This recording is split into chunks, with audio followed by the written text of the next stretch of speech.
So in AI versus me, episode 2, um, first I programmed one of those like optometrist eye tests where the letters start large and gradually get smaller as the rows progress. And the letters are randomly generated, as can be seen here in Android Studio. It's written in Kotlin.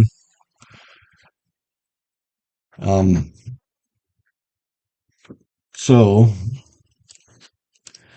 the way I approached the code was first I started an XML file to define the layout.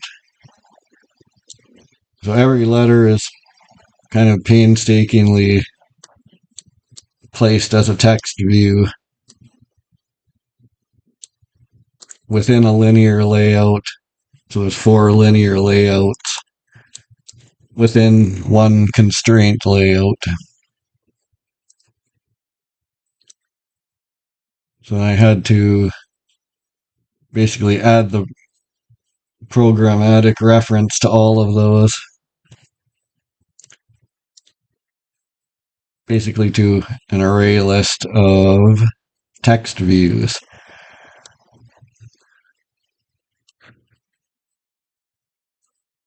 So when generating a new test, I created another class just to do that. Basically, it has an array list of all the letters,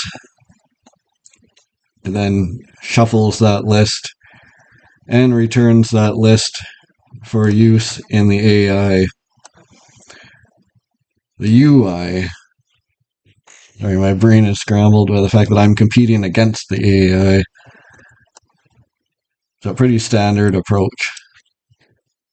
So now let's see what ChatGPT gave me for the same task.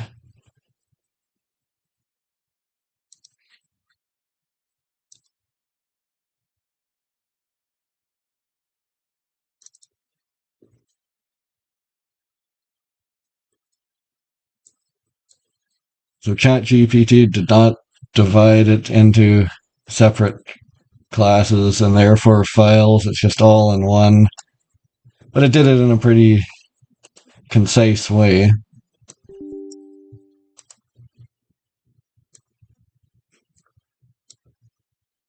First, it sets the 4 font sizes that are going to be used.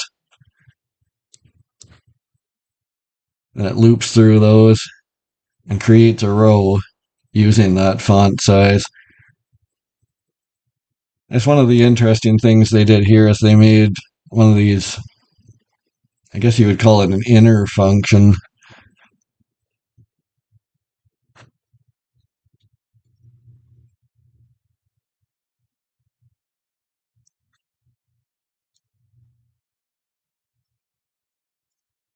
And then the actual function that creates the row. So it creates a text view. Pops all of these, I guess, singular letters into a string. So, yeah, they actually made this join to string with space as a separator. So, I mean, that's an API call I wouldn't have thought of.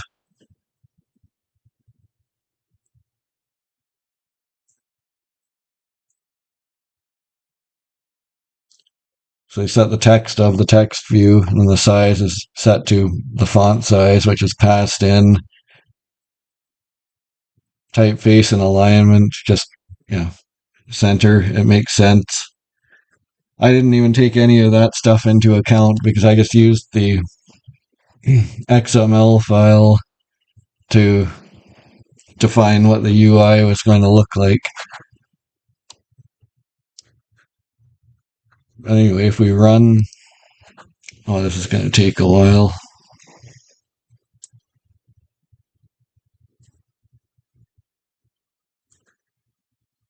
As well, that's getting started.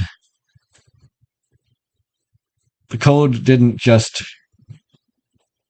easily, like, I didn't just copy and paste it blindly into Android Studio and have everything magically work. There were build problems, so then I had to be more intelligent with my pasting of the code. If ChatGPT wasn't using the boilerplate that I've highlighted here, it was using maybe older boilerplate, which wasn't working all that well.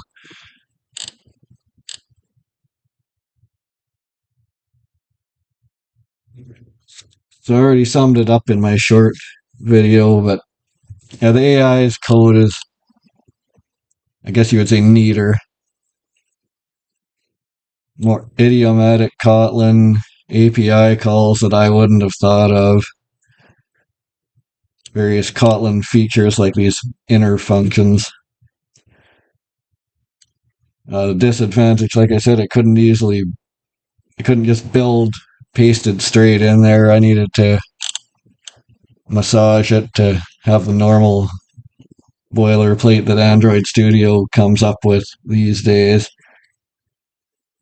Also, as we can see here, my UI was sort of laid out a little more. I guess like even the smaller letters were kind of lining up better, or is it, sort of almost a reverse pyramid the way ChatGPT did it, but it gets the job done.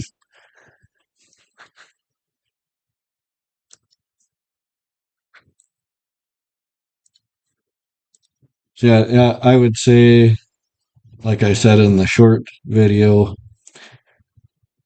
this time I would give it a tie because there was about as many advantages to ChatGPT versus me as there were disadvantages to it.